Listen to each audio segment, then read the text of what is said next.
Aquests actes que esteu duent a terme aquesta setmana per agafar més per la Caixa de Solidaritat, com els valoreu, com estan anant? Bé, el que hem vist és que des del primer moment, des del 16 d'octubre, quan van detenir els dos Jordis, en Jordi Cuixart i en Jordi Sánchez, i evidentment també des del 2 de novembre, quan van detenir el vicepresident i els consellers, la mobilització ha estat impressionant.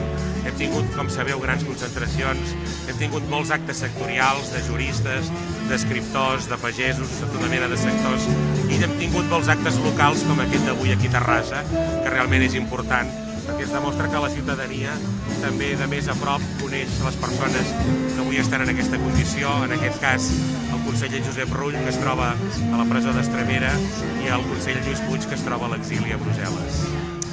Tu mateix has fet en el discurs que aquesta setmana serà una setmana clau per saber la posició d'aquests empresonats i exiliats. Com creus que afectarà això?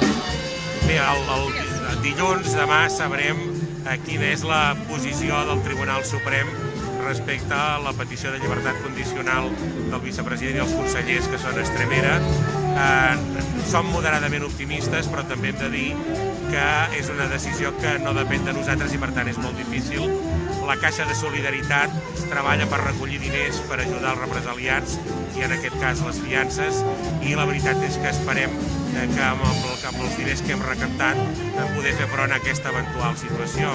En tot cas, queda clar que si fos així, els processos queden oberts, com també està obert el procés contra la presidenta del Parlament, Carme Forcadell, i contra tota la mesa, i com també s'estan obrint un munt de processos. Per tant, estem davant d'una onada repressiva generalitzada contra tots els que estem a favor de la República Catalana i, en definitiva, contra una part majoritària, molt majoritària del poble de Catalunya.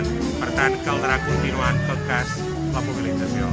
I a més, a la teva entitat, de l'ANC, si realment sentís Jordi Sánchez començaria a fer campanya i a l'acte per arribar a la llista del president, això...